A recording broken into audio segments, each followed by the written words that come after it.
Hello, hello, hello, hello, hello. Today I'm talking with Elisabeth Keuschnigg. We talked about what not to discuss with our parents and the role music plays in her life. I'm Ivanul from Who's Agile. My pronouns are he and him. Welcome to my channel. You see a lot of agilists around me on this screen. If you want to hear me interviewing, please click that subscribe button because these are the people that I've invited so far. If you think I'm missing people, let me know in the comments. And that like button, well, if you liked today's interview, don't forget to click it. Hello, hello everyone, and hello with me I have Elisabeth. Is that how I should pronounce your name? It's a German name, so it's Elisabeth without an F at the end. But yeah, most people say just Elisabeth. I'm used to it. You're used to it. Well, welcome, Elisabeth, and welcome here. What I want to show normally at the start is I'm here in recording it in Belgium, and like you say, you're from Germany, and so we go to Gleisdorf. Is that how I should pronounce it? It's Gleisdorf, and it's in Austria. Austria. Yeah. Right. Of course. Yeah, I should have checked better. No worries. But it's also for the people who don't know this in Europe, Austria, this is where people speak German as well, I would say.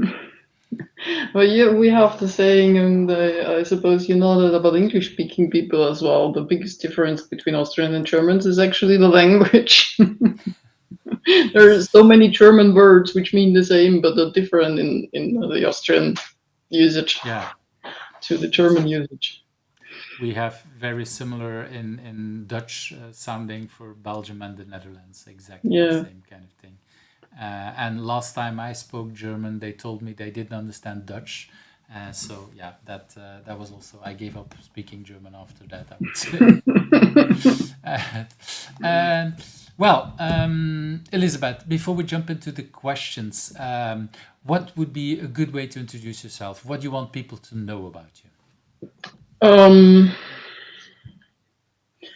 That is always an interesting question. I think I'll start with what people possibly want to know about me, and that's usually how did I arrive at where I am now, development. And so people are often surprised when I say I'm kind of a geek of the first hour. I was born with a tech gene.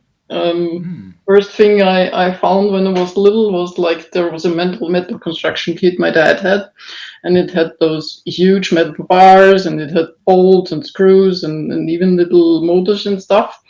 And that was pre-Lego tech, and I built with that hours and hours and hours. And the next thing I got into my fingers was the electronic construction kit of my brothers.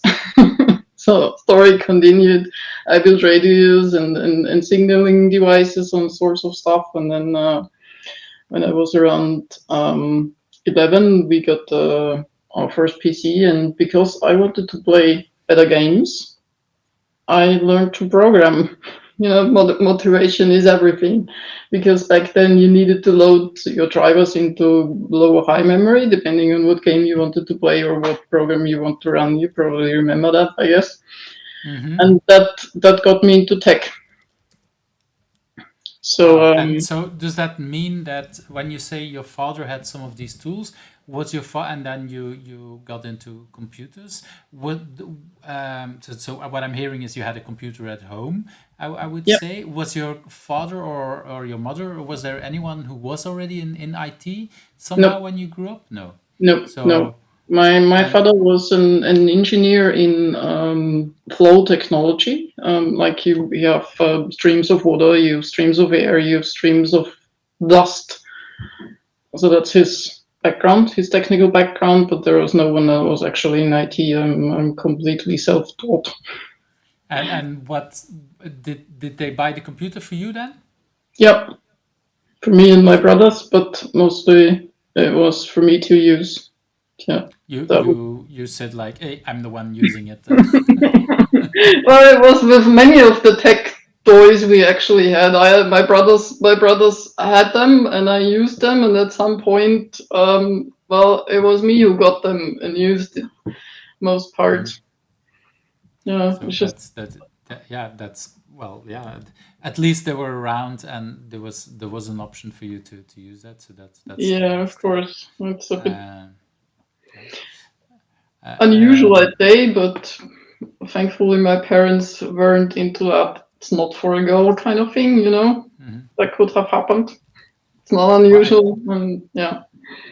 yeah, definitely. We have quite a number of people here on the show that had some kind of experience. Mostly not the parents, but teachers or others who Yeah, were at that time not that open for this kind of experience. But luckily for you, your no, parents were open to allow you to play and yeah, yeah, discover yourself. So that is nice, it that definitely you is. can do that in this kind of thing. So that's yeah, it's an important part of yeah, education also. On top of the technical part, having your parents trusting you, like, okay, you play with it and you discover. And Yeah. did your father at some point teach you something on how to use the tools, or did he just let you discover it, or how did that go? Partly he just joined into whatever I was constructing, and partly that was later in technical college. He actually did some math with me, so he was always very interested in helping me with all the tech stuff, and he was always very proud actually that his daughter is into tech. So yeah, Hmm. Yeah, so there's really a big support and even emotional support for yeah, and that I can imagine that, especially like you say, in the world that wasn't so used at that moment, that it's good to have a parent figure believing in you, and even maybe yeah, even more important, that it's a father in such a well, let's face it, a world that still is rather driven by men, I would say, at that time. yeah. I mean, in college, technical college, it was when it started, first grade, me and 35 boys. But, Wow. yeah, and there were three classes, and there was one class just boys and another class with one other girl. So it was us two with, yeah, do the math, 100, over 100 boys. And was that hard for you at that moment? Uh, Or was I it exciting? I don't know. What No, did you? I mean, you start technical college in Austria when you're like around 14, so it's definitely scary to be with 14 boys, full on puberty, and Yeah, you're the girl in that's what I between. was imagining. I can Yeah, imagine. And as a girl, you're also discovering yourself, and yeah, yeah, yeah, who am and I? So yeah. I'm actually quite tall. I'm 180, so Wow. I tend to stick out anyway. So I that was all So just you were larger than some of the boys in your class at that, because yeah, also at that age, girls grow bigger faster than boys. So I can imagine that yeah. it's even more visible then than it's now. Yeah, So yeah, yeah. it was quite an interesting time, especially since another interesting fact about that, I was in musical school before that. So there is always some sort of duality to all of my educational endeavors. And I was in music school, and music school was totally the flip side of it. We were like 25 girls and five boys, I think, if I remember correctly. So I was totally not used to it either. It's yeah, a whole So new you experience, a whole new school, a whole new set of stuff to learn. I remember after the first year, I was like, "Do we really continue this?" mhm. Yeah, it was hard at times, but I did, and it was definitely worth it in the end. And do you feel that you were supported by your teachers? That was all over the place, from people who were just supporting me, like they would support every other student, and other people who were really cautious about not favoring me, so that actually flipped to treating me harder than they needed to, and the other side as well, where I just needed to show up and be like, oh, you get the best grade. So there was everything. Yeah, I can imagine that. Yeah. But again, that does. Yeah, I can imagine that also as a young girl, that is also conflicting messages. Like, what does that even mean? Yeah. So yeah. Yeah. It's definitely loads and loads of social learning in that And experience. did you have conversations around all that hard part with your parents around this, or? No, because at some point, you enter puberty yourself. And you're like, this is not what I want to discuss with my parents.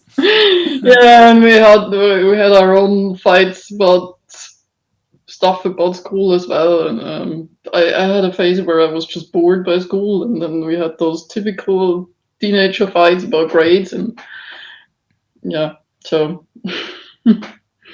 those discussions I'd rather had with friends or Yeah, myself. I mean, in the end, it's a decision I need to make for myself. Do I continue despite it being hard, or give up and do something else? and were there among the boys also enough friends that were supporting you and that could have these Um, conversations? we actually had a pretty good class dynamic, so there was not a lot of group set up. So it was kind of like the whole class, and maybe sometimes half of the class and the other half of the class. But in the end, it was always everyone supporting everyone else in the way they could. So that's actually unusual, and I really enjoyed that. And yeah, That's fine. That's really great. That's really yeah, great to hear. And that's that. Yeah, it's part of that. Yeah, helping, of course, to stick around. I would say if there would yeah, have been a very bad environment, that would make it even harder. definitely, Especially like you say, in that age that you're not sure if you can talk or want to talk with your parents about these challenges, yeah. then it's really good to have an environment around you. And All right, yeah, go ahead. in a way, it's kind of a dynamic where those classes with a girl, they treat the girl like a princess because they're a class that have a girl. And that is kind of the way the boys viewed it back then. So I always had they wanted to keep me in that class. So that was some sort of support Because that otherwise he they had wanted as no well. connection. Yeah, Yeah. otherwise they had no connection with girls anymore for them like I that. don't know. Yeah, in a way, at least there is one around. We want to keep it that way. It's really kind of funny those dynamics. Right. Okay. Yeah. I can definitely see. And when you then entered the field, did you feel that things got easier because were there Nah. more women around, or was that even harder? Um. It, no, it never really got easier. There were times when we had teams with more women around, like two or three. I went to university later after 4 years of doing software engineering. I went to university, and then the quote of women in tech studies just dropped significantly again. And then I was in all sorts of industries. Um, Sometimes I think the team with the most women was half the team. That was actually quite unusual. And now I'm in IT and transport, and last time I counted, it was like 20 guys and me. So it's back to the beginning again. Yeah. And yeah, just you have to learn how to get your credibility, how to push out your elbows and deal with the jokes, and it's just you grow that kind of skin you need in that environment. But I don't really feel like it changed much. Hmm. Yeah, That is sad to hear, but it's not the first time I'm hearing this. So indeed, it stays a challenge, I would say. yeah. Um, And you just learn to deal better with that challenge to some point where you at in a moment where you realize that is actually quite inappropriate, but you just realize after because you're so used to just brush it off and continue. Right. And And that so is did bad you? because those are the moments where you feel like, oh, I could actually have changed something at that moment, but yeah. And you become better these days, for example, when something similar happens, that you have a certain, I don't know, standard phrase to react, like, what did you say? Or could you repeat that? I don't know. Is it? No, No. I don't have No. certain standard phrases. Just, No, I'm what, just asking because I'm yeah, hearing from a lot of women that it's hard, and it's sometimes indeed you have to find a way yeah. to do this, yeah, to deal with that. Um, Were there moments that you at some point thought later on in your career, like, I had it, this is not, yeah, I can't take it anymore? Were there moments like this? no, No, you really felt actually, like this is where I belong, and I really want to stay here, and yeah, yeah. I mean, which is probably the decisive moment when I told you after the first grade in technical college that this is hard, and I was like, yeah, it's hard, but it's what I want to do. Mhm. So And so ever since you said, well, it's probably becoming easier, and it's even more what I want to do. So yeah, yeah, I can imagine that if yeah, you're already past that stage as a young age, that you say, look, yeah. now I stick around. I always remember how I started it. At a very young age, I was interested in tech, and that's it. Mm, I'm just sometimes a total geek. exactly. Well, let's move to that very first question. What is something that people usually don't know about you, but has influenced you in who you are? Uh, I immediately had to think about the question when you told me about Chris Matz, the story about random stuff happening. Many people don't know, I'm actually kind of, I used to say, a relative of Donald Duck. I'm a bad luck person. I have Wow. unimaginable stuff happening to me, like, especially when it comes to travel or when it comes to like deliveries. This chair I'm sitting on, I got delivered with two left armrests, for example. Yeah. Okay. um, I managed to lose my bag in London Heathrow twice for a week, where I just got it back when I was traveling back. Oh God. Yes, I managed to lose both bags on the way home. The hand luggage on the first trip and the big luggage was lost on the second trip. And numerous stories like that where it's like that's just statistically not possible. And nowadays I'm just like, I know something will happen. I know I will be able to deal with it in some way. Mm. And that really has influenced my outlook on life. You just know life throws random stuff at you and you will deal with it.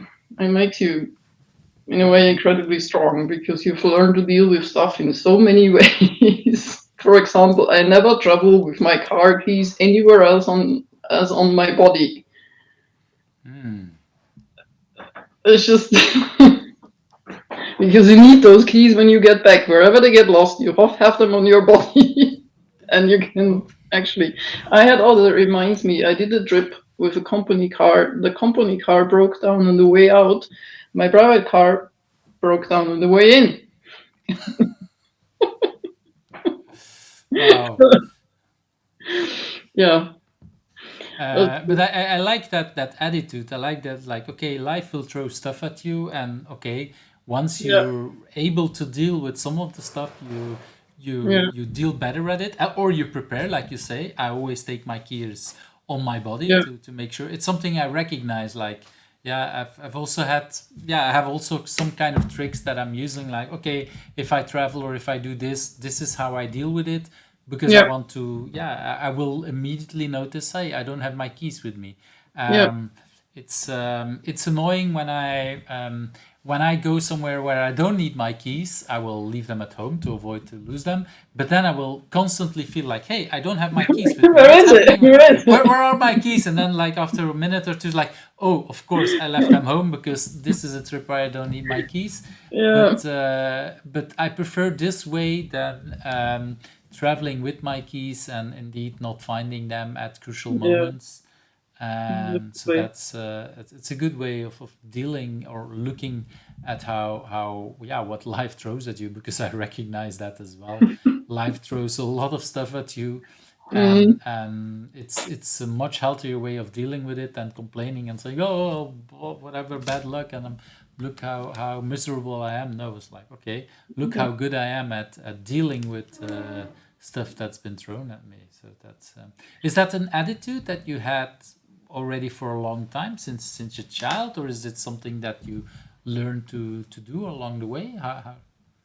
Oh, that's a good question. I don't know. I mean, as long as you're in like school or college and stuff, there is that structure you have, and I think that confined structure with schools that doesn't allow for a lot of space for those random statistically outlying things to happen. But yeah, when I remember my train trips, I had to college. I had a train trip of 2 hours each way. So you can imagine there is a lot of space to happen in those 2 hours, and we had broken trains, and we had car crashes, and we had just random stuff starts to burn in some tunnel and kind of thing. And I remember at some point, yeah, we just got out of the train, walked to the next train station, got on the bus, and got home. You know, at some point you just start to deal with it, and yeah, it's annoying at times. But yeah, I started to say at some point, you don't know what would have happened if that didn't happen. You know, you just ended up on some plane crash possibly because you didn't lose those 2 minutes, or you took a wrong turn and you ended up in the car crash, or you didn't forget your keys and you ended up in the car crash. So just kind of appreciate I always get anywhere. It sometimes takes time for me and my staff to get there, but we always reunited and I'm always healthy in the end. So that's what counts. Mm-hmm. Yeah. I recognize that. But maybe they should make a movie of your life, of all the things that happened with you. Yeah, I have endless stories. I have really endless stories. My favorite is the one when I was in domestic flight in the US, and I don't know, these pilots are badass, I tell you. We were traveling to Savannah, and there was a tornado in the area. Wow. And yeah,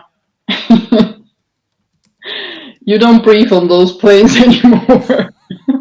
You can imagine why. And Right. I remember I got off that plane, and you like everywhere with your thoughts, and you're just happy that you're done. You There are those moments you want to kiss the ground. You grab your bag, and I got into a cab, and I was like, okay, I made it. And at that point, the driver in front of me, she started to shout, "Oh look, a tornado!" And I was like, "Yeah, I've been through that." And then she, "Look, a tornado!" And then I realized she had like a little TV on the passenger seat, and she was looking at the TV to show me the tornado instead of looking at the road. And there was like water everywhere, like on the road, 15 centimeters of Wow. water, and she wasn't driving, she was looking at TV. And I was like, okay, I made it on the plane through the tornado. I'm dying on the road now. What irony of life, you know? It's just, but I'm still here, healthy and happy. Yeah, and you survived even a tornado, and yeah, a Yeah, lot of other stuff as well. So, uh, and you didn't lose your keys because you had them with you. yeah, I had them on my body, even back then already. Yeah, also important and good. All right, let's move. I love this. I love this story because it's really something that people indeed we typically don't know about other people, how much luck or good luck or bad luck they have. So Yeah, I love yeah. this story. So let's move to that second question. if you had not been doing what you've been doing now, any idea what could have become of you? Because what I'm hearing about your upbringing, it's like, yeah, you were kind of destined to go into tech. Was there at some point something else that you wanted to become? No, I really no. Honestly, I mean, part of my development, I would say it sounds more like a straight line than it actually was, because had a lot of interest in tech, but I also have a quite formal musical education, for example, in choir singing. So, Mm-hmm. because I have loads and loads of interest, and somehow I always manage to somehow incorporate all those interests in parallel into what I'm doing. So no, it just become every day. It's a little bit different, and I'm quite happy that way. And sometimes it happens to me, stuff just finds me. Sometimes it happens through my bad luck that ends up being even better in the end. Like, we had a trip where we booked a little boat trip, and they canceled our boat, or they missed our reservation because some big cruise ships coming in, and they just messed it up. And usually on those boats where are 20 people, and you go out to the sea, and I think it was whale watching or something. And then we stood there and like, okay, no whale watching for us today. And then they came and said, we now have a private boat for you, so it's only you get the private tour. So yeah, and what I And tried is that, to yeah, go ahead, go ahead. No, go ahead. I tried to push my own development and becoming at some point, but mostly it just felt like you're running against closed doors, and at some point is it like, oh, it's better to have opportunities to see what life brings, to look at where are the open doors, and that door fit my interest. And if like 2, 3, 4 paths ahead of you where you're like, oh, I could go through that door if it opens for me, it just, yeah, makes it easier, and you don't miss And so much because you keep but looking. like you said you earlier on, the music and everything, was there when you started that part, was there something that you said like, hey, I'm hoping to do something with music at that early age? No, no, it was just Just a hobby. yeah, music runs in our family, and most of us play some instrument of sorts. And at that point in time, the local school that was the best school at that time just happened to be a music school in a way. So you got the better education plus music, and yeah, that was it. I truly enjoyed it. They had also included like you had choir trips, and you had off-road trips with the school. So all in all, it was the best package. But Hmm.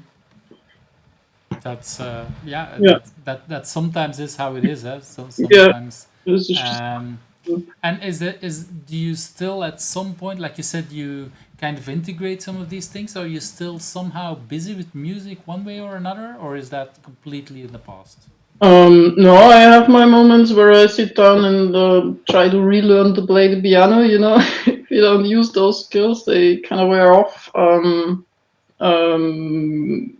We all know how to play the recorder, so there are moments where just half like at Christmas. Usually, you play some Christmas songs, and if there is someone in the family who has a new instrument, you just go and try it out and jam a bit. So it's just, yeah. There is was one team where we actually used music to set the mood. So, but that was playlists. They liked that, and so we incorporated that. And um, I like music metaphors, and music has a lot to do with math, so that ties back to tech Mhm. again. Yeah, It, and well, there's quite a number of people here on the show who do play some musical instrument, and Yeah, indeed, a lot of them say like I see links between what I did back then or what I'm doing with my music and yeah. this. So that's why I was wondering if there's still something you do with it. But for a lot, it's in the past. But I you still used it. learn some tricks in a way, I Yeah, guess. I used it for my speakers education. So at some Hmm. point in time, I was like, I had the opportunity to do a formal speaker education, how you stand and you speak, and there is not so much strain on your voice, and you can use singing as a way to loosen your body, especially in strenuous situations. So that's probably what I use it the most nowadays. When I'm stressed, I sing loud in the car. Right.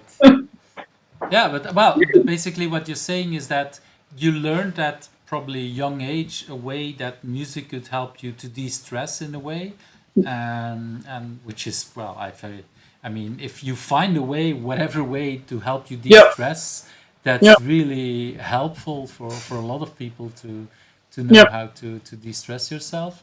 So even if it's only used for that, that's already a really important way, a really I helpful way.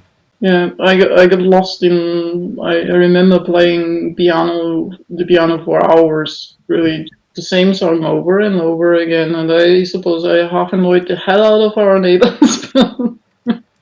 I still have better motorics in my fingers because that's also something that stayed with me. I'm incredibly fast with typing because of playing the piano. So Yeah. that is a nice way. Even if again you didn't do anything or you didn't plan anything to do with it, it No, was but still something that had yeah. some positive impact on you. I have many things in my life by now that I just did. I learned it. I tried it out, and in some sort, I don't do them anymore. But uh, experiences stay with you. You know. And So, is that so? Is that because with some people I had here, they said like, I want to master something, and once I master it, I like I'm no longer interested, and I want to move on to something else. Is that also something you have? That you really want to master it at full, and then you lose interest, or is it something else with you?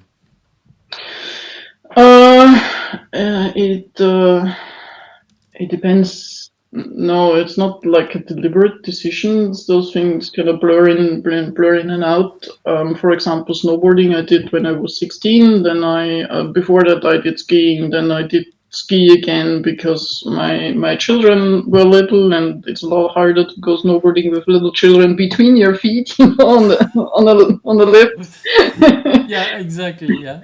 And then now we're all back into snowboarding, so some of these things come and go. And I stopped riding this year because I realized with the time I need to invest and the money I would need to invest and the teacher and a teacher that fits my style and age, because riding is different when you teach it at older age than we teach it to children.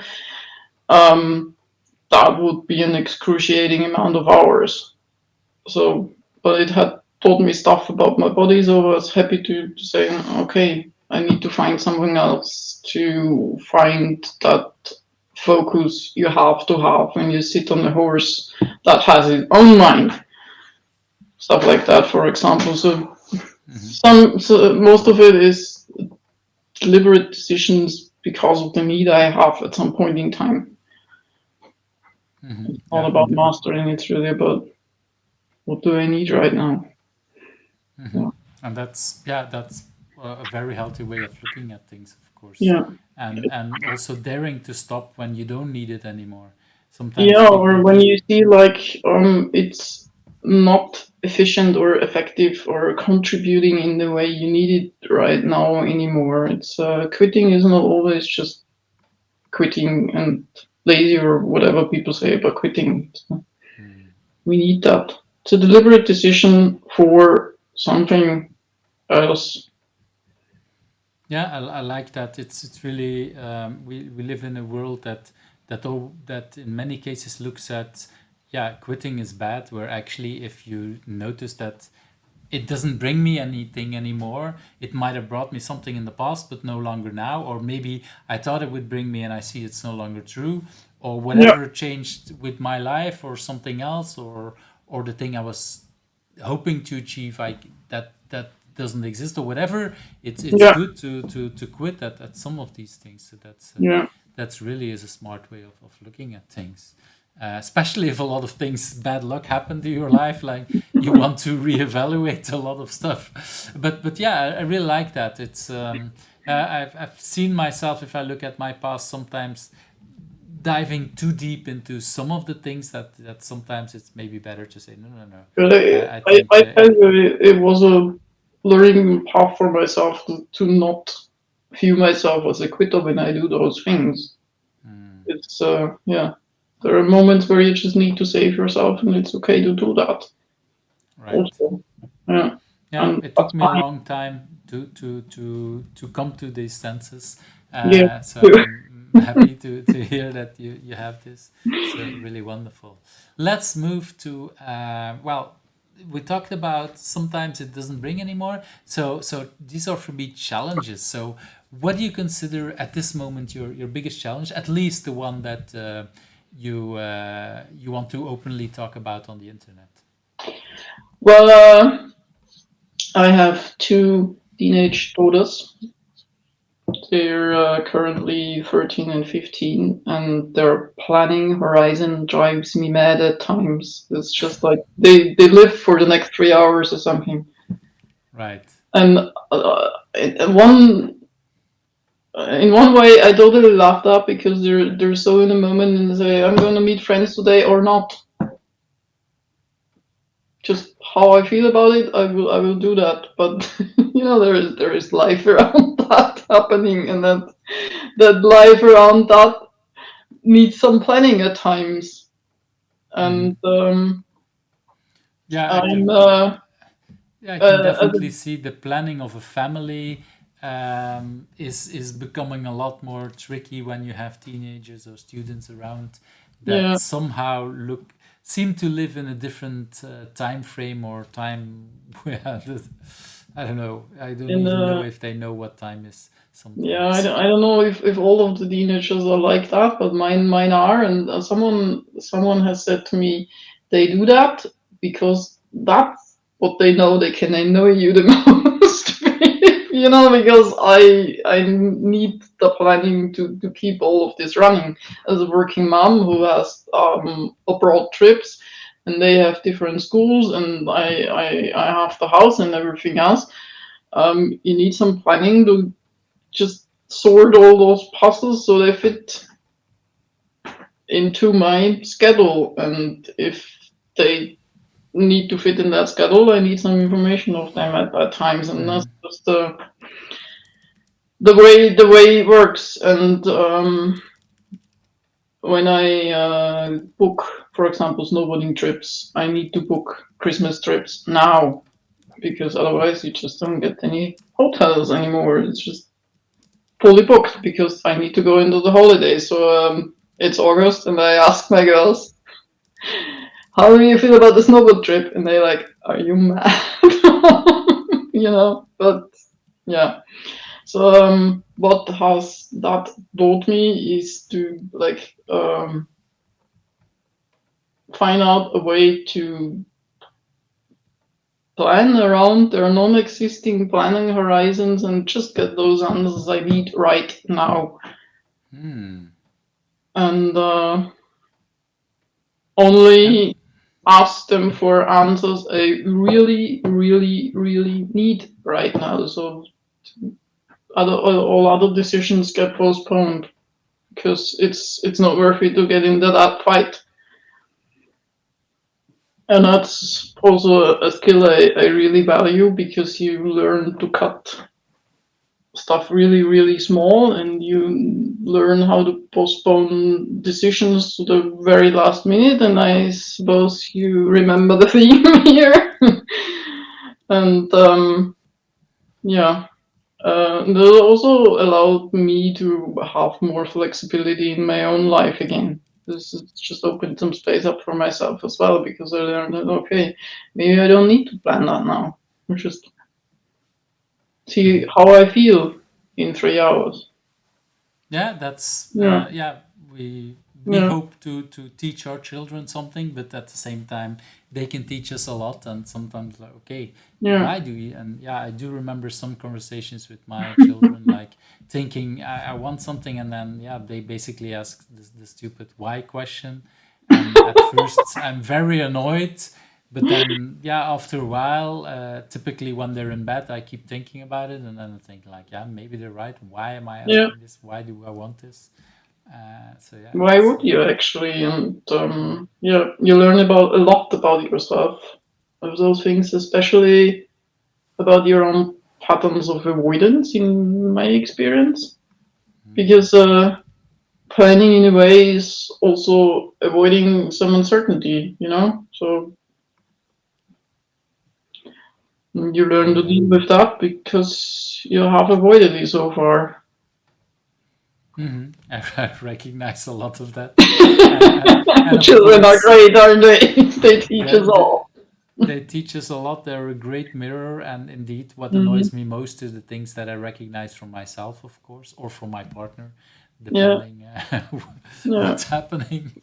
But yeah, the things I might have liked 20 years ago in my partner, and now I get annoyed when my children do something similar. So yeah, that's also a nice mirror sometimes. Yeah. Um, Uh, but yeah.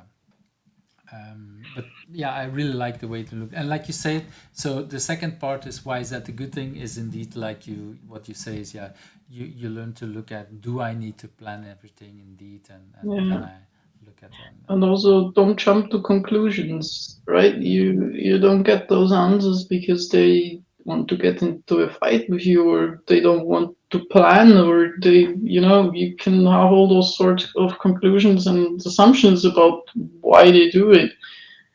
Most of the time it's just I didn't think they're about that. teenagers.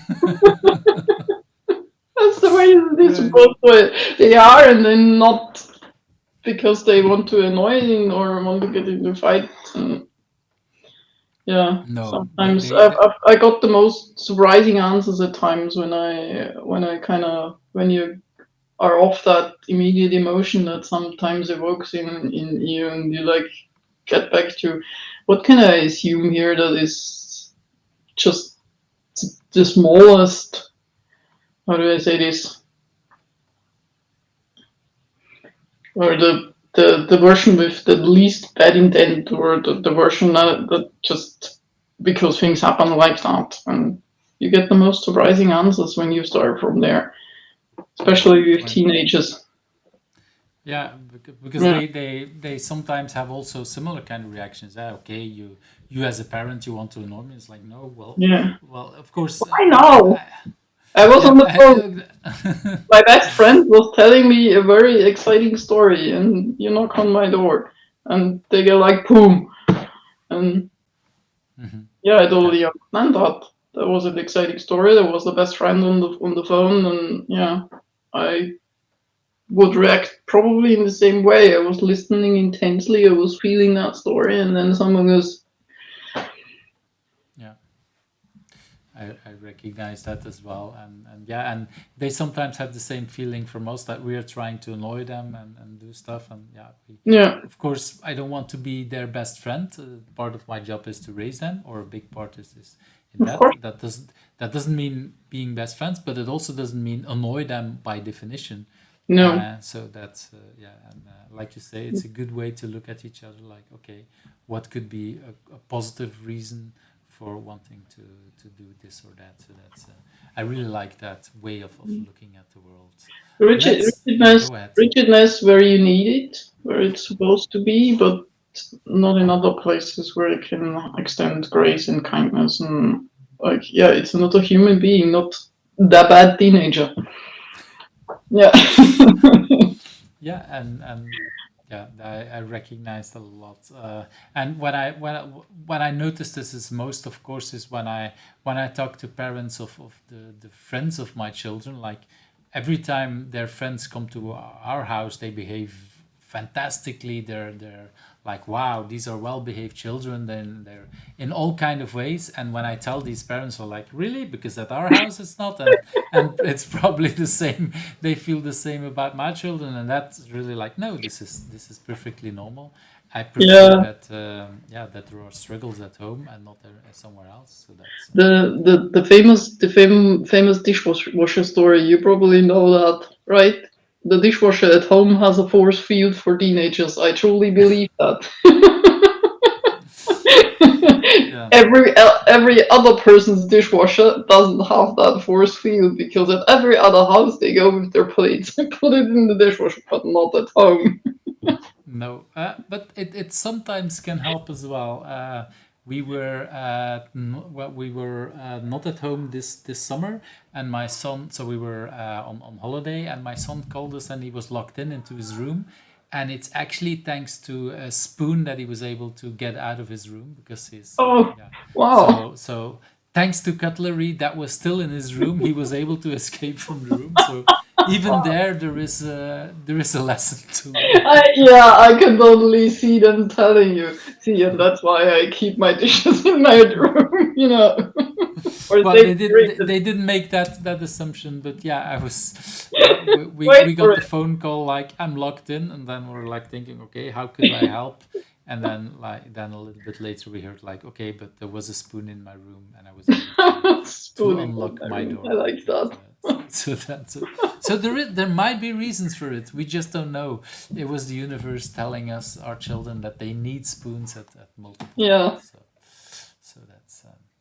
I want to move to that next question because I hear a lot of passion. I hear a lot of drive when you talk about different kind of things.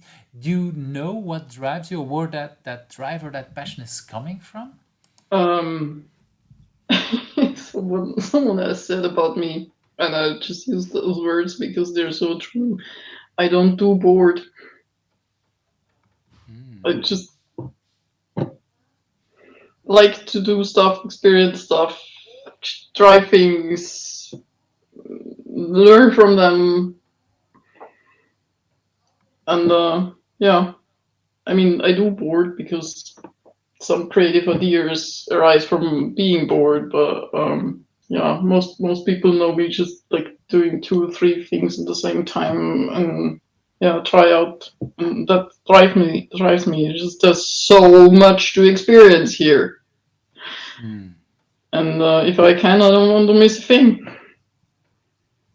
I And can, yeah. yeah, I but recognize that. And I have the feeling, if I heard your story about you as a child already playing and figuring out with the tools of your father and all these kind of things, that was already in you as a young woman. yeah, Is that correct? Yeah. yeah. So my father actually is an inventor. So he invented a series. Like, I think he's like 20 or 30 patents throughout his Wow. life by now. And I think I just inherited some of that inventing stuff theme gene, and mostly I invent processes and solutions nowadays. But yeah. You don't have any patents on these processes, I guess.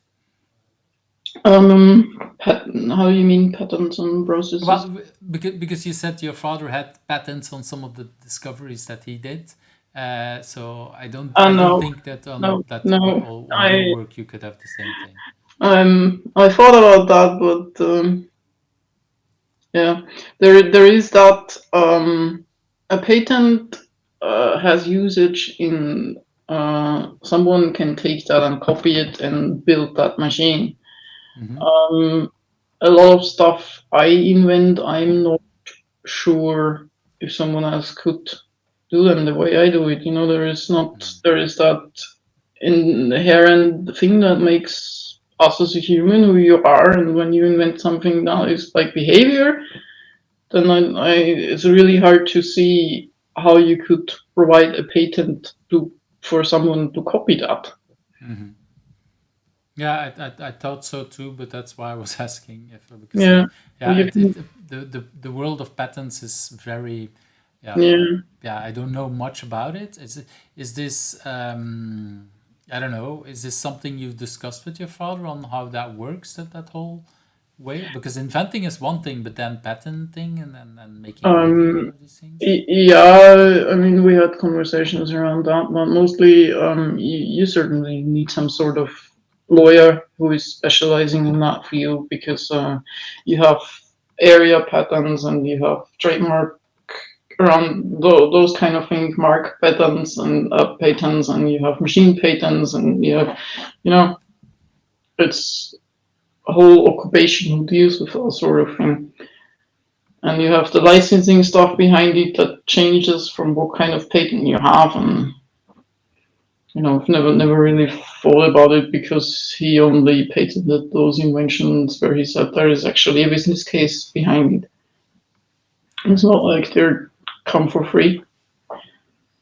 No, no, no, no. But that's why I'm asking because I Yeah, know very little about it, but I also know that it's a very specific world, and indeed, yeah, if I would ever want to do something like that, I would definitely involve lawyers and well, not just lawyers, but lawyers who are specialized in this because it's yeah, like with many things, it's a very specialized world, I would say. yeah. There are people who do that for fun and have like 100, 300 patents, but yeah, they probably do it for themselves, but they don't have a business case behind it, so they probably have just the registered patent number, and then it expires in a year or something because yeah, they just Mm, wanted to have that number in their collection. Kind of, right. yeah, but it's Yeah. different when you want to actually build a business on it.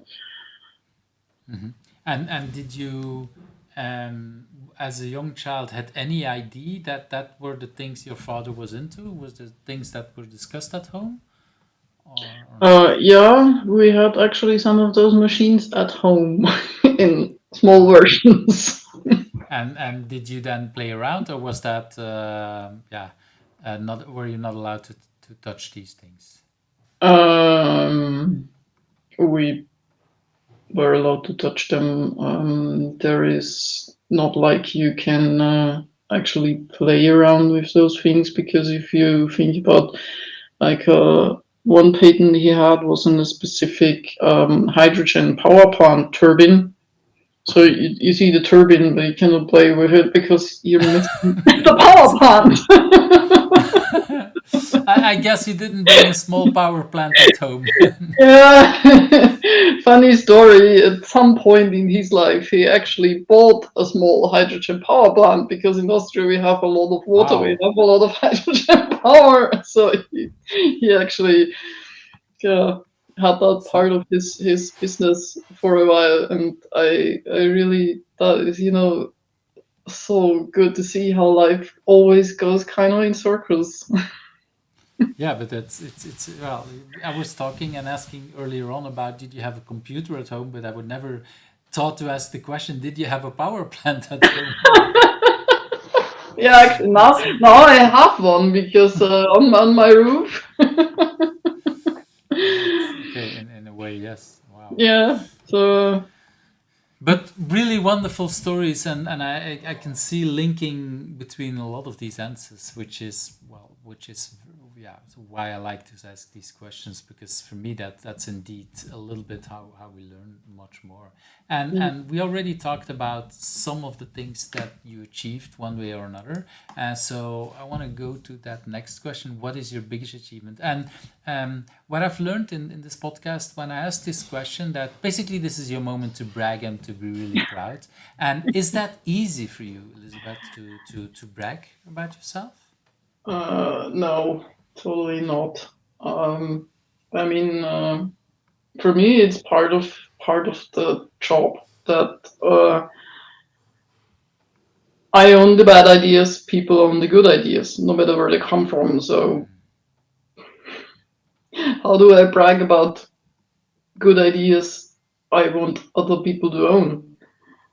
Mm. You know what I mean?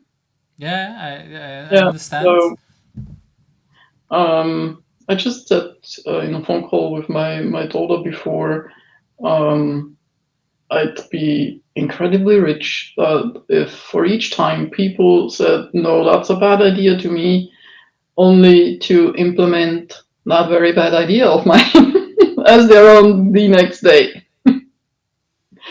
That just happens often, and you enter the office and you see those people working together in a way you just suggested the day before, and they were like, "No way!" And you see that, and you're like, "I just keep that. I told you so. Do yourself because it needs to be their Right. work." But what I really view so far as my biggest achievement, which I actually think is incredibly breathtaking and humbling and scary in a way. I had a woman in the workplace I was telling me, Elisabeth, you have changed my whole life. And I was like, Wow. that is, yes, I still get goosebumps because of that moment, because that's is so incredibly powerful. That woman had from that day on a whole better life as a whole person with her family and as a person and in her job and everything. And I keep that because just, changing a life for the better through work, that's incredibly powerful. And we all should be reminded of that from time to time. That is our responsibility and the power we hold. We change people's lives, not just the workplace, but their lives, because we spend so much time in our workplaces. Hmm. And yeah, that's what at stake when you work with people. You change their lives. Hmm. I love also the fact that you mentioned, yeah, we spend so much, basically at least 8 hours a day if we're working full time with Yeah, people. yeah, But I remember a moment that I was working very close together with someone from a completely different city, and it was actually sort of my one of my first ways of working remotely. And I remember talking 6 hours or so every day with that person for weeks in a row, yeah, and at some point realizing that's more than I speak with my partner at that time. Like 6 hours a day is a lot of yeah, talking, is a yeah. lot of conversation. So if you don't get along with someone, or if you don't, like you say, you don't know that person, that's just horrible. And And indeed. there is a lot of traces you leave with that person from yourself in those Mhm. conversations. And um, it starts with verbal patterns you imitate. Like, and if you talk a lot and a lot and a lot, you start to imitate each other, and um, that's how human beings learn. We imitate, but it's Mhm. also you need to be aware what you leave with the other people when they imitate Mhm. you. And in workplaces, that's when you work with the same set of people day after day after day after day. That is a lot you can leave with them. That's for the better for them or not. Mhm. Yeah, and I like that. Well, it's a really nice example when someone tells you, like, okay, you changed my life. That is really a big achievement. That's really Yep. something to be proud. And of course, you change a lot of people's life, but not everybody takes Tell the you. effort to tell you. And Yeah. yeah, and Yeah. I try to make. And I'm probably not as good as I want to, but I try to really tell people that have touched me, like even years ago, because we sometimes realize, hey, this person had an impact on me, and I still has an Mm-hmm. impact on me 20, Mm-hmm. 30 years ago. And like, Mm-hmm. okay, I should really make an effort finding that person, contacting and letting that person know out of the blue, Yeah. whatever, like, hey, this is so good. Yeah. um, and so did you expect that reaction when that person told you this? No, I totally didn't expect anyone to walk up to me and tell me you've changed my whole life. That's was And was it easy for you to accept that message, or did you brush it off, or what happened when this happened to you? I was honestly speechless. You have that wow moment. That Hmm. is incredible. And yeah. And did you tell that person also, like, oh wow, this touched me, or? Yeah, I did. I think we actually hugged or something. I'm kind of, when I can, I'm a huggy person. Hmm. Yeah, well, I can imagine. Well, especially if it's at Yeah, in person, of course. yeah, But it's yeah, it's important to mention it to people, to have that. So it's really nice that that person took the time to tell you, to yeah. realize like, hey, this is an important thing to. You just don't expect that, I had a few people, like you said, after a few years, they were like, random message, Elisabeth, 5 years in, I still ask myself, what would Elisabeth ask me in that very moment so I can make good decisions? Or those kind of messages where you're like, wow, that's the impact I left. People are still using what would Elisabeth have asked me. Wow, that's really wonderful, because so somehow, like you said, the conversations you had with that person triggered them enough to have some kind of idea of what you would done or what you would have said, so Yeah, they can take a fake version of you in their head and seeing, yeah. and do they sometimes check back with you if that's actually what you would have said, or is that? No, no, that's one of the comments I did actually get more than once, and it's usually just yeah, what would Elisabeth ask me now kind of version, not because it's same as with how do you have a standard comment. I do to some inappropriate statements. I'm like, I don't have standard questions. I'm used to know to ask odd questions, but they're random, or not random, but always a different odd question. Right, I can imagine. Yeah. Mhm. But still, it's really nice when people tell you, Oh yeah, and if it's they tell you in person and they take the time, and I totally guess it must have also taken courage to walk up to me and give that credit. Mhm, So it's exactly. a huge credit. She didn't say I changed my life through something like that. But you And is being that here. easy, for example, for you to say something similar? Did you already reach out to people in your life where you say like, oh, you had such and such an impact on me? I did, yes. Happens on conferences pre-COVID. Stuff did happen like that. I have online messaging at times with people for a long time who had a certain impact on you, and yeah, I do. I probably should more often, as we probably all. But yeah, it's a good reminder. Yeah, it's because when Yeah, you say that that happened to you, it's immediately thinking back. Okay, where are people that I still want to mention? yeah. And yeah, this is, I think, a good moment to reflect on it for ourselves, to even for the people just listening in. If think about it, pause this for a moment and think about who are the people in my life that I Mm. want to bring that kind of things, because I think it's an important thing to share. Let's move to that next question. What is a personal agility tip that you would like to share? Uh, it doesn't mean what you think it means. Hmm. Say more. um, I have realized after some hindsight that even in college we used agile ideas. I don't remember if it was by accident or if that partner in that project of mine had actually read the extreme programming explained at that time, because that was coinciding. But even since then, when you reflect on stuff you do, you learn new nuances about what it actually means.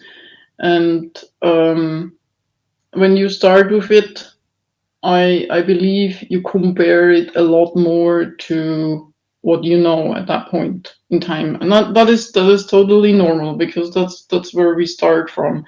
And the more you move and the more you learn, the more that picture starts to change. And I've learned just to question it again, again, and again, and again.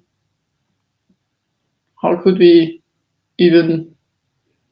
How could it even mean something different? And the moment I kind of arrived at the point where I say, it's actually quite interesting how an idea that I believe is very disrupting to many workplaces is very often presenting as being not. And that also is in that contradiction, when you have that disruptive idea and you present it as not being disruptive, you get an iterative, a little bit better version of what there is now. When you have presented as disruptive as it is, you iterate towards that disruption and you get an iterative version of what is new. Do you understand what I mean? Mm-hmm. Yeah. So, for example, the whole no estimates thing is a version of that. You could iterate towards estimating better, or you could just drop estimates altogether and iterate from where are you now to no estimates. I had a team where we actually did exactly that. So that's a very good example to use. They tried to get better at what means a two for them. What's the point of that discussion? That adds no value whatsoever. Why do we even estimate? And they were like, so we arrived at, we cannot not estimate, but we can estimate into buckets. So that small, medium, big. And they planned that into their iteration, and then they realized, oh, maybe it's a good idea that we plan the bigs up front. We start with those because we need to understand those better, and then they realized as a next step at no estimates that how to split those bigs upfront during the iterations, and then after a few iterations of not estimating and working, they arrived at evenly sized chunks of constantly, continuously delivering the most valuable thing. And nobody ever asked about estimates again, because I jokingly said sometimes it feels like estimates are the business versions of "Are we there yet?" Mm-hmm. It's actually a That. proxy result. We don't get the real result, so we ask for a proxy result, which are estimates. And even worse, I've seen people asking for an estimate when we get the estimate. So yeah. That's the thing, is that once it's usually when people ask about estimates, it's much more about, okay, being afraid or not getting the value, and we try indeed to look for some kind of assurance for some things. But once you fix the delivery, once we're able to deliver one small thing after another, we get Nobody ever the asked about estimates ever again, and exactly.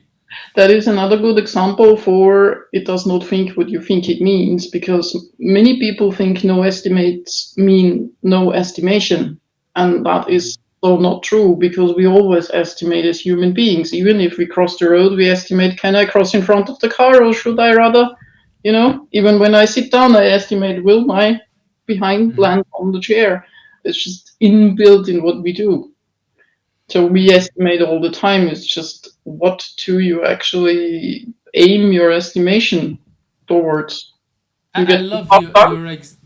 I love your example of getting in, when a car comes, because that's something we've learned. I do still remember when my now 23-year-old, when he was, I don't know, 4 or 5, whatever, he was still thinking he could outrun cars and cross the road faster, and at some point he learned, like, okay, I can't run faster, but maybe I can bike faster, when he could start Yeah, biking. And it's of course it's a skill you gradually learn, and by the time you're, I don't know, 12, 18, you perfectly know to see, okay, that car drives really fast, that car drives slower, I can cross the road or I can't cross. It's something we've learned, and it took us years and years to master. And a lot of the things that, well, the things we need to estimate in software, it's always different. So it's really Well, over almost time, impossible. if you're in the same team, you learn the estimation dynamics. That's for one. Every team has an estimation dynamics. You get better at your estimation dynamics, so you can estimate faster. So that's the stuff you learn. But there is no point in getting better at getting a 2. You know, if you ask your 5-year-old, please estimate, will you end up on the other side of the road 3 seconds or 4 seconds in front of the car? And he'll go, Dad, are you mad? That doesn't matter. Just Right. get healthy across the road. Get it Exactly. done. Get it done, and please Yeah. survive, indeed. Yeah. Or learn when you failed in your estimation and back up, you know? Just stop crossing the road. Yeah. And there is also another thing to it, you know, people have different meanings to words. So if I say fast to you, you will assume, I don't know, fast is in 2 hours for you, or fast could be 2 weeks, or fast could be 2 seconds. So yeah, I had those conversations at work, and then I was accused of interrogating people, and then I was like, you know, we have to work together. I need to know if a fast delivery is for you 2 days or 2 weeks.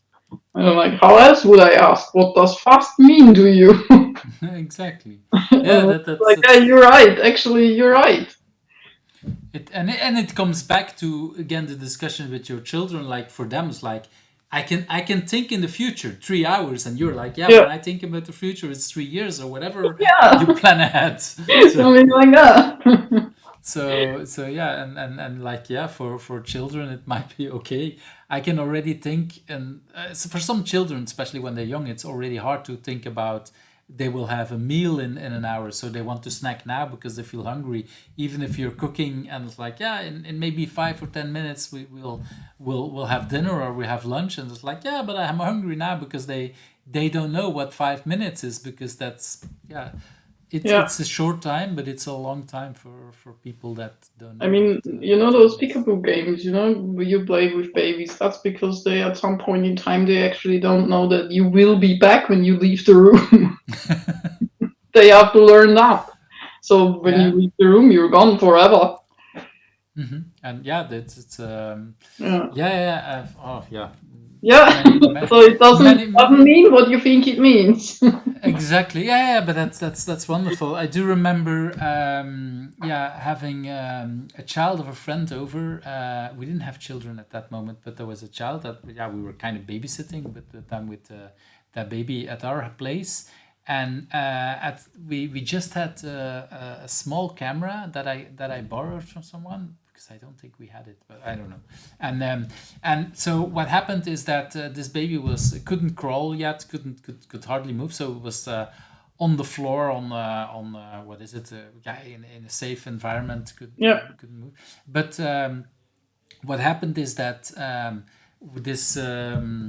This baby was crying a little bit, and we had the camera recording things, just because we were trying to play a little bit, and we wanted to send it out to the parents who were, I don't know where. Yeah. And so this baby was crying a little bit, and then I went out in the room because I think there was a phone call or something, and so I went there, and later in the recording we saw that, like, 5 seconds after I left the room, the baby stopped crying because there was no one to cry and get attention to. And Yeah. the moment I got back into the room, he started crying again. Yeah. So it's like, now this there, so now I can get attention. It was really wonderful to see that kind of Yeah. interaction. That's the way they communicated that, and again, it doesn't know.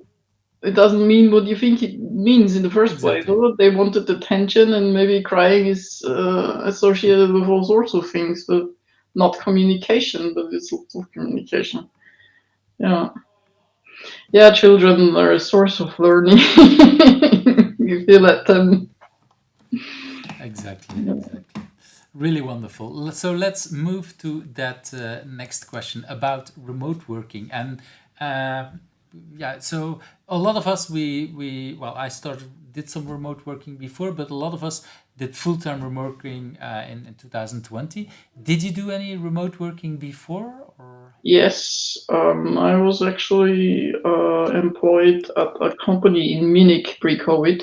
So I did spouts of traveling every other week for 3 days, and the rest was remote work.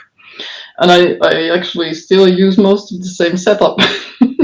Wow. And did you was that then easier for you at the moment that everybody had to work at home because you were already in Yeah, a kind of remote environment? yeah, I had all the stuff, and I certainly didn't need to buy at that time when it was very expensive. You know, the remote equipment suddenly got very expensive when everybody needed it. So, and I had already built up some routines for myself around leaving the office. You know, you don't have a commute, so you need to fake a commute in a way.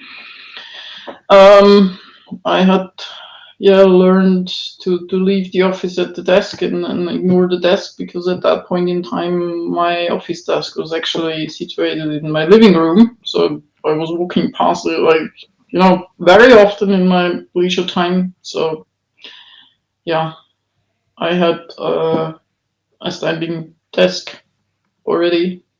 Mm-hmm. So I was rather well equipped. I had started for another reason, a remote working initiative for that company. So we just ramped that up a little bit more. Yeah. So that's and so well, what did you learn from that whole experience and from everything you did before? Um, Remote working is very often, people view it as a copy of office work, but it's not. If you try that, you'll get all the disadvantages, none of the advantages. Same as you would imagine. I mean, if you say it like that, it probably feels stupid, but imagine an office where everyone is just on Teams calls, right? You're not talking to anyone else next to you. That would Mm-hmm. the flip side of that story. You're doing remote work in the office, and yeah, so that's an important part. And also something what I think cannot be stressed enough. You should not do hybrid when you have not mastered remote. Mm. And you should also not do hybrid when you not have mastered office work when it comes to collaboration, of course. So hybrid to me is really the master class. Right. You need to combine two separate, very different spaces into one, and have people collaborate in a good way over those physical boundaries. And that really needs some thought in which situation you should do that, in which situation you should don't. And there are some niche usages where I say that's actually a good thing to have. For example, I had situations where I did remote facilitation, and I was, as the facilitator, the only person remote, and the rest of the group was physically co-located. And that helped that group to take a responsibility for their own dynamics in a very different way, because you're kind of, as a remote facilitator, you're kind of on some screen, and you can you could do a whole theater on the screen. They could just ignore you. So they had really to take over responsibility for their own processing that was happening in the room, where I uh, could just guide them through important moments, and that created for them really a result they owned in a very different way. Because yeah, so that's something that for me works really well. If you have a group that tends to hand over responsibility to a facilitator and they just lean back, and then you could probably try that. But as a facilitator, you need also to have mastered remote and office work to combine those things over the border of the screen. Yeah, Yeah. I recognize a lot of that. And indeed, what's a lot of people don't really. I love how you say if you don't master office work, because indeed it might be that now people who start working after the pandemic might not be at the office all the time. They might not Yeah. have learned that. And we sometimes seem to forget that we learned a lot of tricks. I mean, I remember that I kind of learned at some point, like, oh, at the coffee machine, you can talk to other people because, yeah, I didn't drink coffee before. I started drinking somewhere after a couple of years working. And then I realized, and then some point, somebody actually told me, like, Eve, let's go up. And because this is a large company, we can go to the same coffee machine a floor up. And I was like, why? There's coffee here. Yeah, but the team we're working with, they're there on the next floor. And that's that we can talk to them outside of meetings. Like, oh, Whoa. okay. Yeah, it Yeah. was like, yeah, it never had occurred to me. And once somebody just explained to me, it's like, yeah, this is the natural thing. Of course you do that. But Yeah. yeah, I hadn't thought about that. Like, okay, they also have a kitchenette and they also have some places where so I can just go there and drink coffee at their place. And now I would say then I would actually move even more because yeah, let's face it, in the Yeah. office I'm always sitting in my own chair and not moving Mm. much. And if I can move a floor up, at least I do a little more practice and do a little more healthy movement. So yeah, it helps in many ways. But these are things that we don't realize that we have. It's been taught to us by Yeah. doing or by somebody telling us. And indeed, remote work. I think we're still figuring out how remote work works. I mean, as a general society, we haven't figured it out. But yeah, office We're work we've been doing for 60 yeah. years or more. So yeah. Yeah, we're office natives, and we have to take care that we don't lose those skills that are given to us that the office can be used for. Just simply taking a pen and draw a huge plan on some wall. Hmm. I had a team where we had a room that was actually quite crazy because we had a room like it was 44 square meters, and we had all the walls plastered with that static whiteboard foil, so you could see all the technical discussions evolving over weeks across the room. It was amazing to see, and that's something that is really hard to grasp as a whole on an online whiteboard. I love online whiteboards. Don't get me wrong; they're great. You can do all sorts of things with them, but you can't do that. You cannot stand in the room and just turn around and see the technical discussions evolve.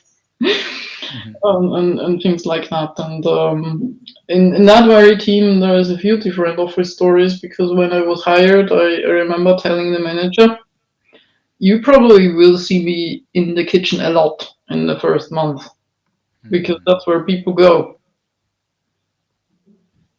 and Yeah, and that's a that's where natural you place can. to have a conversation, to hear conversations, to learn about the company a lot." And there was also a manager in that company I used to pick up from the airport. That was half an hour drive, and you Hmm. have time for uninterrupted conversations. Those are the things you hardly can do remote. Yeah, indeed, But you because have with to be aware that those are the things we naturally often do in offices, and that you have to replace somehow in remote. And that's the part I mean about mastering remote. Somehow mhm. I need to be able to grab that manager if I need him. And in the virtual space, they are like ungrabbable at times. Yeah, I recognize a lot of that, and indeed, like yeah, finding the places where people are, and in some companies it's the kitchen, in other places, or like it used to be, luckily a lot less these days, but people Mm, were standing outside smoking. That was the place to talk to people 20 years ago, yeah. and so yeah, you need to figure out what's the dynamic in this Mm, company and how could I talk to people, and yeah, it's yeah. Sometimes you and maybe can change that a bit, so it fits your own style a bit more if you need that. But first, you have to find out what it actually is, and not where people are and where they let loose and all oh sorts of yeah, things. also Yeah. So important that's to important figure to out. remember. And you also need to remember that there is a lot of different areas in companies, especially where I am now. We have remote teams with a east-west spread of 1,000 kilometers, so they're all remote, and we have pockets where they're office every day. They just work with the whole team in the office 5 days a week, and those two groups, they're really different to treat when you want to work together. But you need people who bridge that, who know how to bridge that. Exactly. Yeah, Yeah. that's really wonderful tips and wonderful ideas on remote work. Thank you very much. Let's move to that next question. What is a book that you have read? And I think you had a couple of books that you wanted to talk Yeah, about. I have picked out a few books which have kind of significantly influenced me in a way over my life. The first one is actually a children's book, and that was the book I learned to read with when I read it over and Wow. over and over and over again. But why I actually mention it is because And what's the name of the book? what's the name of the book? It's Frederick. And Um, that's the one, right? that's the one. Yes, Leone, Italian, and the story is. I mean, I think it's actually a rather well-known children's book, but the story is about a couple of mice who collect harvest for the winter, and there is Frederick, and Frederick doesn't help, and yeah, so they always ask him, Frederick, why are you not harvesting? And he answers, I am, but we can't see you harvesting. And the story goes on like that. So they harvest grain and they harvest grass and whatever mice harvest for winter. And they have a lot of harvest, so they get quite well through winter, but it's a hard winter. So at the end, at the end of the harvest, there's some winter left, and the mice start to hunger, and they start to fear about their lives and about the survivors and everything, and then they remember, where is the harvest of Frederick? And um, Frederick's harvest were words. So he started to tell those mice stories about the sun and stories about how spring will begin and stories about how they will feed again and stories about being together because that's what he harvested by looking at the mice and the environment and everything. I think it's just an incredible, powerful message that we not only thrive and survive on food and tangible things. We as human beings, we thrive a lot about on connection, on words, on stories, and especially in tech areas. There is a lot of emphasis on the spoken word, and the spoken word is incredibly powerful. It can bring us literally, we can talk ourselves into survival, we can talk ourselves in getting healthy again. And the power of language is just that what the book left with me.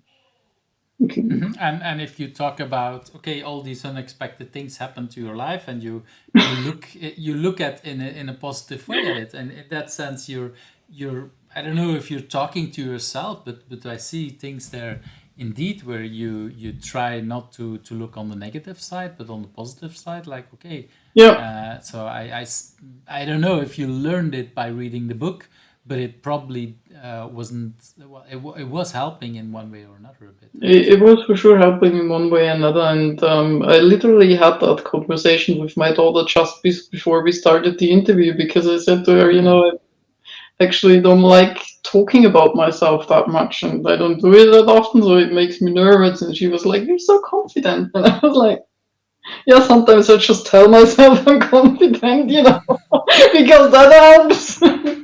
Fake it till you make it. And she totally laughed. But yeah, that's the power of words. We can tell ourselves we are Well, what we want to be already. And yeah. well, you briefly indeed before the conversation said, like, okay, let's start, because otherwise I might not even do it. And for me, this I totally didn't think about that moment anymore until you now brought it up, because for me it really feels like going very natural, very fluent, and very pleasant conversation. So I don't know if you're still faking it, but you're definitely making No, it. So it no. really feels very natural in a kind of way. Let's move to that second book. Yes, it's a German book. Wahrheit ist die Erfindung eines Lügners. You That should probably be the book. yes. I've actually looked it up before that, so Mhm. mine looks a slightly different cover, but that's actually it. And it's written by my favorite philosopher, Heinz von Mhm. Förster. I don't know if you know him. He I was haven't heard about him. No. yeah, he was actually Austrian, and he moved to the USA, and he is part of the whole um, constructivism movement and the circular dynamics and that sort of stuff. And what moved me most about that book is a term he coined, and the term is lithology. And Hmm. I translated it into the English for this interview, and he calls it a theory of learning and knowing in the face of the unknowable, the indeterminable, and the undecidable. So you actually have a theory in this book about how you deal with all that unknowable, indecisible, and all those sorts of things that meet us every day. And I just love that he coined the word for that, and it helped me a lot in moments where I thought I need to know this, and I probably not. Probably I can just learn how I learned this. And he has loads of interesting stories about how our educational systems often teach us that there is just one answer. Like even when you have maths, you have 2 plus 3, and your teacher expects you to say 5, but it could equally be right to say that's the amount of apples I've eaten today. Or you could say, 10 minus 5, that's math again. Or you could say, my sister came home that time. So Hmm. that are probably all right answers. And when you've studied some sort of mathematics in university, you probably have that saying, you have big enough um, amounts of one that it actually makes 3 if you have 1 plus 1. So and Hmm. he had a teacher when he asked the pupils, the teacher, his question was, "What are the Greek? What kind of folks they are?" And he expected them to say they are happy. So I mean that is, and to break that pattern that you only have one right answer that you get taught at school, that helped me to this Yeah, and yeah. it reminds me of some of the pictures we sometimes see for I don't know, quizzes or tests that children get at school, and that the teacher says, "Oh, this is the wrong answer." Where actually, if you listen, if you read the questions, like, the answer is not wrong. It was not the thing that was taught in class. I can see that, but Yeah, it's not a wrong answer. there's And no wrong. So yeah. but school is indeed in many cases like, okay, for every question there's only one right answer. It's like, nah, in life that's not really how it works. We get in school shows are a world that looks controllable and decidable, while Mm, life isn't. exactly. Yeah, I When I like looked that at one. 2 plus 3 in life, it's probably not 5 because it was 2 apples and 3 apples, and in the end, one got eaten before I could even count them. Just Right. simple example. So yeah, and we have so many perspectives that the moment you say this is true, you're actually lying, and that's another part the book is about. In what sense? Because in a way that when I think about something and somebody else sees it from a different way, we might both be right, and we have then the tendency to think that others are lying because of that. Is that it? Yeah, I mean, we all know probably that famous pictures where you have two people standing opposite The sides and six there is and the the 6 and nine? the 9 in between of them. And Yeah, it's both true, even if they're saying a very different thing about the thing they see. And if they say it is the only truth that this is a 6, they're lying because it's not. You just stand on the opposite side and it's something else. exactly. Yeah, I like that. It's really is an important way of looking at the world. I have actually a picture of this and a similar kind of picture that depending on how you turn it, you Yeah, see different kind of things that I like to hang up in my classrooms because yeah, I yeah. want people indeed, if I'm teaching about certain things, that they think about, okay, there's multiple ways Looking at of things. looking Yeah. at things indeed. And Most most of the time, you can just try to be less wrong. You cannot be right. You can just try to be less wrong, and that's also in a way deliberate because when try you to be try to less be right, you are right once and then you fail, fail, fail, fail, fail because future changes. And if you try to be less wrong, then you're still wrong, but you succeed in being less wrong. So that's also a different way of looking at that. I like that. I really like that. It's really, yeah, it's a really important way of looking at the world. Yeah, And again, school is doesn't help in these kind of things in many ways. no. They think in an opposite way. Yeah, where I indeed sometimes I others. sometimes stay out of the my girls' schools because teachers' answers often drive me mad. We had that occasion where one of my daughters got downgraded because she wrote a horror story instead of a thriller, and I was like, "What the hell is the difference?" And what was the difference for the school? Did you understand it at some point, or? The teacher said it was too much blood in the story, and I was like, "Okay, now we look at thriller movies. How much blood is there when it's Mhm. like something about mafia fights?" Yeah, that's yeah.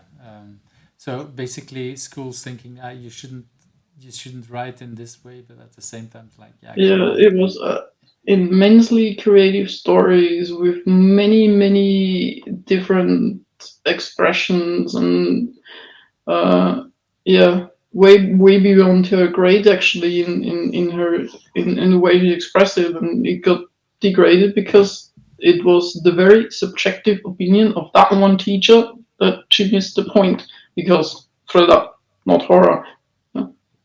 And the thing is, the real question is, why did you get the assignment? Probably the assignment is because it's important in school that children are learning to write, that they Yeah, can learn to imagination and whatever, and then okay, it's maybe not the exact thing the way the teacher wanted it, or it maybe is more horrible or whatever, but that is that then yeah, not going for the goal behind the goal, and it's like yeah, yeah. that's Yeah, yeah, and that's I told her I love her story. Like, could we ignore that? Are you okay with that? Because there is no point in having that discussion if that's the opinion she has. And my daughter was okay. Yeah, I can see that mhm. because yeah, you Yeah, cannot it's change everything. mhm. Yeah, that is indeed so really. Well, it's not a nice story, but at the same time, it's nice that you teach your daughter how to deal with Yeah, what I would call a teacher that is locked in, and at some yeah. point, and Some yeah. some some things you have to just let go. I mean, pick your battles is something that's also important in life. You cannot fight every battle. Mhm. Yeah, exactly. Yeah, that's the other thing. We can fight windmills all the time, but at some point it's like, okay, what does it bring me? It Yeah, might cost me a lot of energy, but it might yeah. not bring me anything. So I that's know I'm creative regardless if that's horror or thriller. That's actually the point of that whole exam Mhm. to Yeah. It it fantasy it story, be creative, express yourself. And she did that, and I said, I love your story. And Mm-hmm. So we will not be another exam like that, so we probably just let it go. Yeah. Yeah, it reminds me of, I once heard from my brother, like years and years later. So my brother is 6 years younger than me, and he had a teacher. So we both had the same teacher, drawing teacher, and she once said to him that I was the worst student that she ever had. And okay, I'm really bad at drawing. I can see that, but I realized, and like 20 or 30 years later, that she kind of gave me the impression that I was not creative, where now I realize I'm a very creative person. I just wasn't creative the way she wanted it in drawing or whatever. But yeah, she kind of ingrained it, and probably I got messages from others as well that I wasn't creative. But just having here my brother saying, she thought you were the worst. Like, wow, how did that woman that just had a couple of years interaction with me had Any grasp of creativity, I mean, of well your way to express yourself. She probably and has never seen that. yeah, and well, I wasn't. So I really have bad eye-hand coordination. So basically, it means that if I have to draw, I'm not able to draw. I'm actually just closing a circle is really hard for me, and I can do it more or less now. But many people will say it's not a nice circle or whatever. But that doesn't block me from drawing and making things on the whiteboard and showing stuff and making, but it's very similar to the story of your daughter. Like, okay, what I did was not exactly the way that teacher wanted, and I can see that, but that doesn't mean that I cannot express myself in another kind of way that is creative. And give me, this is for me one of the reasons why I'm using computers, because computers help me to be creative. Okay, if I want to draw a circle, I can have some kind of tools that can help me with a lot of that. I don't have, like I said, my hand coordination is not good, so I might not see clear enough for the small details, but good enough for computer work and for a lot of And others. what is creativity really? Is it's not just restricted to drawing. It's Oh yeah, the exactly. way you express yourself. It can be the way you move. It can be machines that have never existed before. It can be the way you design your house. What is creativity? It's creating, mostly Exactly. in something new, but in the core of it, it's creating. Yeah, Yeah. exactly. And that's, that it part of, well, I did other work of course of myself to realize that, but that conversation with my brother was just probably just a conversation of, I don't know, Yeah. less than 5 minutes, really helped me to realize, like, oh, somehow that person was able to And make me feel for a long time that I wasn't that creative. ties back to what I said of the power of language. It's one sentence, and you hear it maybe one or two times, or maybe more often, and it has an impact of you that actually restricts a huge part of your own being, and that is just, you know, Oh yeah, I scary. recognize a lot. Yeah, You but feel it's powerful. It's scary when it's negative, and it's powerful mm, when it's positive. yeah, And so for me, the sentence of my brother, all, just visualizing it, making it clear that person thought about me, that yeah, helped me a lot in that language. Let's move to right. that third book. The I third think book. this is the third book, if I'm correct. No, Ah, no. all right. It's Martha Graham, Blood Memory. I actually did search for it, but I couldn't find it. Martha Graham is a dancer, and I do not remember how I stumbled over the book or why I was even inclined to read the biography of a dancer. It was just one of those old things I do at times, and I was kind of drawn to it, and um, it is a really interesting book to read in a way that it tells an amazing story about someone who kind of, in a way, against many odds, expressed herself in a very, very new way. And she got a lot of judgment for that, but there are some statements of her that that stick out. Like it's not for me to judge my own work. Mm. When you're a dancer, it's the audience job.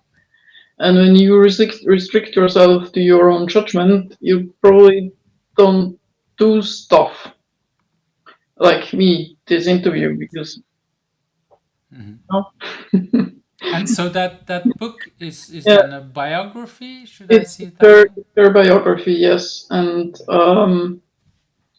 what else is important about what I think is a very important message to all of us, and it ties very well to the story you just told me about your arts teacher.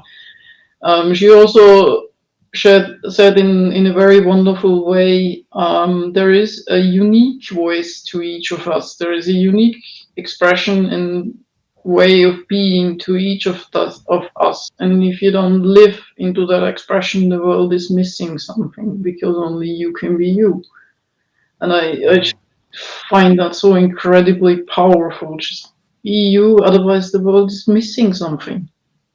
Mm. And by now, I think I found the Yes, risk. Is it that's the one. That's the one.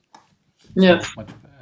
Well, that this is the disadvantage or the risk I take when I don't Yeah. show the pictures up front in the pre-talk. But Oh, that's well, fine. this way That's fine. we've Now I fixed. want to know what the other one was.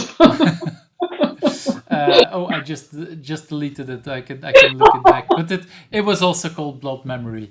No, Yeah, that's the it's one.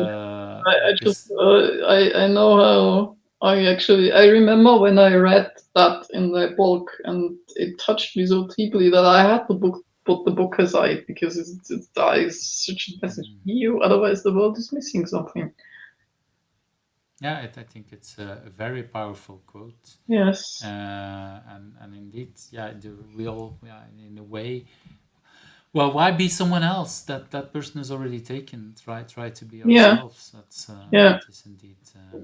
And only you can be you. And even when you think it from a business point, like, oh, I mean, it's a unique selling point. Only you can do it that way. You do it. Exactly. Yeah.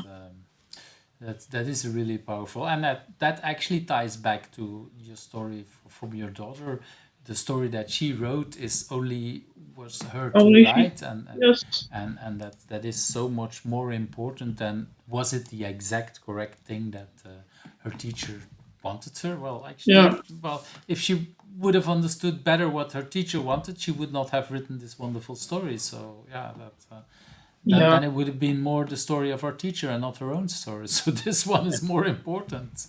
And then you also have to think all those newly created stuff is rated by someone that's crazy. That's just history. If you try something new, someone will say that's crazy. That's what we see in all kind of ways that Mm. a lot of good books, good movies have been rejected for a long period until someone has the guts to say, "Oh, this is different, but I like it, so I'll bring it out." And I And, don't and care if I'm called crazy, I'll just do it, and then it just yeah, bombs because it's a crazy good yeah. idea. Yeah, I remember children books that got published because the publisher didn't like it, but left the copy lying around, and one of the children liked it very much and said, "Oh, I love it!" And what's the next version? Like, whoa, okay, you like it? Yeah, yeah, yeah. I want to see the next part of it. It's like, oh, maybe I should publish this. If you, as my daughter, like it so much, like, yeah, That this. reminds me of a very funny thing. I don't know how that happened, but when my girls were very little, I used to just make up good night stories for them. Just and one night it was a story about two garbage trucks. And those Wow. two garbage trucks were having adventures, and they laughed at the crazy idea of having garbage trucks doing stuff as if they would be human beings, and that was pre Bob the Builder and everything. Mhm. And they still talk about those two garbage trucks, and at some point they told me to record it, and we still have those recordings about the crazy idea of having two garbage trucks doing adventurous stuff. Yeah. I suppose that would have gotten rejected as well as a children's book. But But now we have Bob the Builder, so yeah. exactly. So that might be similar kind of things. All right. Thank you for bringing up all these stories about books. I love it. Brings me to, for me, one of the most interesting questions, and it's also again one for some creativity. What's the question that you think that I should also ask you, and what's the answer?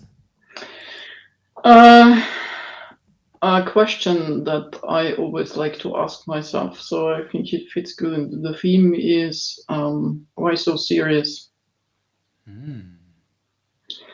And you remember the story about planning and everything. It's probably somewhere in the tech gene you take stuff serious, and when you take stuff serious, it creates some sort of attachment. And when you are attached to stuff that is yours, then there is less space for new stuff, there is less space for other people, there is less space for all sorts of things because you take that thing serious, you want to keep it in your life. And seriousness is, in a way, to me, has gotten that something that's very restrictive when you overdo it. And yeah, businesses all in general tend to be overly serious. So at points I tend to ask, why so serious? And many of the teams I worked with, we laughed our way to crisis, through crisis. So you just that's an incredible, powerful vent for stress. You laugh your way through crisis. You don't take the crisis serious, so you attach yourself to the crisis. You laugh your way through, and then you let go of it.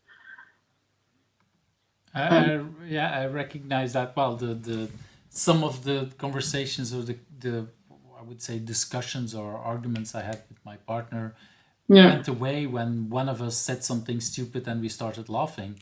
And yeah, and I do remember at some point trying to see, can I mimic it? That's a lot harder. But indeed, the more we can take things less serious, the the more we easier it can is. question it, the more we can try to let new stuff emerge, the more we can be prepared for the future, because what we take serious is always the past. Otherwise we could take it so serious because it wasn't there yet.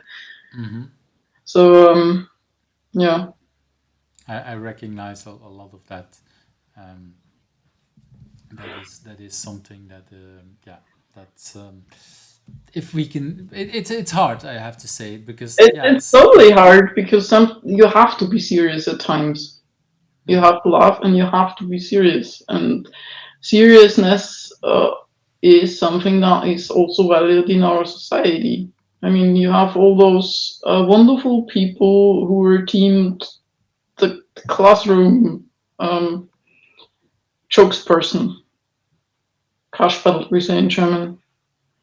But these people are often the ones who actually gel the social system because they allow some space between people, they allow some laughter to enter, and they allow some bonds to happen around jokes. And if you take that out, everyone is just seriously attached to their own stuff. Doesn't look left or right. Exactly. That's So yeah. But like you said, it's yeah. We sometimes we take ourselves too serious, or some of the things we've done too serious, and We and well, take agility too serious. Like Scrum has to be that way. I mean, it's in a book. we can that's a discussion we can get for a long time, and Oh probably a lot of yeah. people have doing it for a long time. Yeah. And usually it doesn't help. But anything, I mean, even job interviews. Well, of course, I take myself serious because I want to sell myself that I'm the best solution and that I'm the best. But at the same time, I know that part of the solution is not to take myself serious, and to see how can we indeed de-stress a situation. Like you say, the more we stress on a stressful situation, the worse the solution gets. We know that statistically. Yeah. So yeah, that is It's Really you wonderful. even have to imagine what happens with your body when you are stressed. You get rigid, you get stiff. Stiff things break more easily. When you laugh, you lose. Oh, You're that's a open. wonderful way of looking at that, indeed. And that's the You same thing you can can. react a lot better in a situation of crisis when you're loose and open. That's also why children got a lot less hurt when they fell Yeah, yeah, than older people, because we like to, yeah, we were afraid of falling, and children might not yeah. even realize that they're falling, and that And that's also why drunks. But that's a different story. exactly, Drunk that's a people different don't story. break so many bones unless they're overly drunk. But yeah, that's the same as you. That's another time thing. Yeah. So Let's move to already that very last question. Who do you think I should ask next? And I know you have quite a list of people. So well, what I yeah, go ahead. to be honest, I tried to distribute it in a way evenly. I have a lot of acquaintances over time or people who influenced me, and I've put 4 of them on the list. I don't know all of them in person, but I think they'd be a good addition to I have the list. 5 on the list, but maybe that's because you invited someone that I have already talked to. Okay, But well, that's my proposal is I will show the pictures and you tell me who and why this is, and hopefully I didn't mix up again. okay. Maybe so you might invite 5. We've been talking for a while about the interview, so I might have changed the list. I don't know. That could be. Yeah, Who is this person, and why do you this want is to? Marcelo. And why do you want Uh, to invite Marcelo? um, I think it just ties very well in to the theme of being serious or not. Marcelo has, in my opinion, a deep understanding of organizations and a pragmatic approach of agility, and he seriously questions things, but he also can laugh stuff off that just happens. And yeah, he's based in the US, and yeah, we always tend to have a lot of fun when we meet, or and also deep conversations. And I think he does also a lot of meetups. So yeah, he has ideas that need to express and need to be expressed, and I think he deserves also an audience in this series. Mm-hmm. That's yeah, a really wonderful way of introducing. Let's go to the next person, and this is a person that I've had already conversation with. So maybe that's why you didn't. But who? Okay. Why did you want to invite Linda? Um, I think she has a wonderful way of expressing powerful ideas in a short, graspable ways. Uh, um, for me, it was Agile Prague actually, where I've seen a talk of her, and she said you cannot talk people into change. You cannot argue people into changing. You can listen them over. Uh, Mm. that was a moment where I was like, how the hell, sorry, do you listen people over? Mm. So that really stuck with me, and I thought about it and thought about it and thought about it and thought about it, and also changed a lot of my views on how to create with people, Mm. especially when it comes to ways of working. Yeah. So you've I, talked to her, okay? yes, and yeah, Yeah. it's one of the, yeah, I really love Linda. We had really wonderful conversations, Good. and yeah, we're going back and forth for a long time Yeah. already. But yeah, she's, yeah, just people have to listen to it. It's a wonderful conversation. Yeah. Who is this person?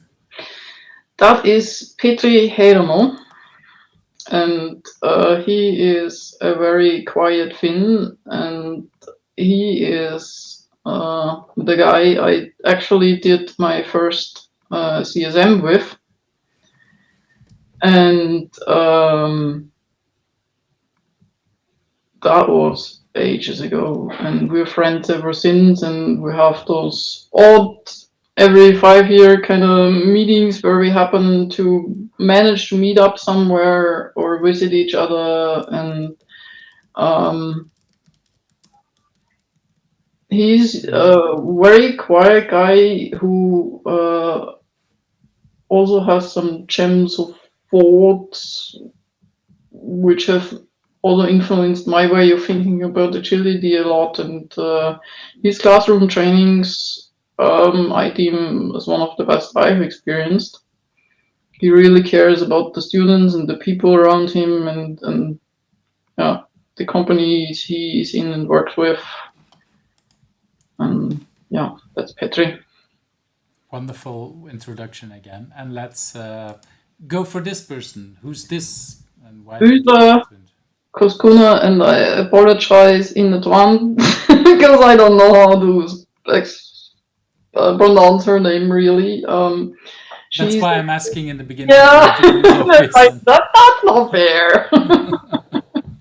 She's actually a friend of a mutual friend of ours, of Joseph, and she is in product now, and the stuff that I see her doing, I think that also deserves more attention. And yeah. All right, and then, oops, and I didn't show this one. Who's this last person? I think you invited her as This well. is yes, this is Andrea Roux, and I got to know her when she aspired to be a CST, and we had at that time a mentoring group for aspiring CSTs, and I was part of facilitating that group and mentoring the people, which is kind of odd because I'm not a CST myself, but things happen that way. For a reason. It was actually it was an amazing experience, that group. And Andrea, in a way, also changed my views on quitting, because she had the guts to say I'm not there yet, and quit the group, and but still followed her path ever since. And we have met 2 years ago in South Africa, so she's South African, and yeah, I also think that could be an interesting story. Definitely, she was already on my list. Well, actually, a lot of people are on my list. I don't remember anymore if someone else invited her yet or not, but she's one of the people that I was also looking forward to talk. So, yeah, like I said, I don't remember. Yeah, my list is 800 people right now, so I don't keep track any. Well, I do keep track, but I don't have it in my head who has been invited already or not. But I do remember the picture and the name that, like, said, yeah, that's one of the people I wanted to talk to, but we didn't have a conversation yet. So that's definitely something. And you briefly mentioned Joseph. Let's just bring him on. I had a conversation with him, and he's the one who invited you to this, this podcast. So yeah, a little shout out to our mutual friend. Joseph and me were actually introduced to each other by Petri. So it's a small world again. Wonderful, wonderful. So yeah, Elisabeth, I really want to thank you for your time. It's been a wonderful conversation. You really made it for me, not faking, or at least it didn't feel like faking. No, I didn't. In the beginning. But I want to check if people want to reach out to you. What's a good way to reach out to you? It's simply LinkedIn. And this should be LinkedIn, if I'm correct. Yes, exactly. There is only one with that name. That's something to thank your parents for, I would say. Yeah. I have a nephew that has the exact same name as me, and I have to blame my parents for that because I was born after him. And when was it? Yeah, 20 years ago or something. I briefly worked as a consultant in the company he was working for, and I realized there that we actually have the same second name as well.